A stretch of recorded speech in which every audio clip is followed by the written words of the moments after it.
આજે આંગણવાડીમાં શાકભાજીના નામ બોલવાના છે. કાર્તિક, શું છે તારા હાથમાં? બતાય. શું છે? બતાય. સરસ. આવી. ચલો ચલો ચલો, આવી જા. ડીંગુ, શું થાય તારા હાથમાં? શું છે? ફટાફટ આવી જાવ. શું છે?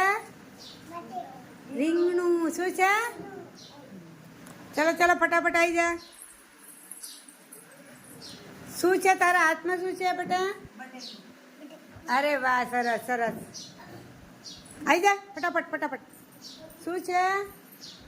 ટમેટું. સરસ. હોય જોરથી બોલો થોડા. જોર જોર શું નથી. કહેવાય? હા, સરસ. શું કહેવાય? સરસ. ગુડ. શું કહેવાય? લસણ. ચલો ચલો, તારા હાથમાં શું છે? હા, પછી? વાવ, સરસ. તારા હાથમાં? સરસ. લ્યો, ગુડ. ચલો બતાવો, તમારે શાકભાજી બતાવો બધાય. બતાવો બધાય. આમ બતાવો, ઉપર કરો.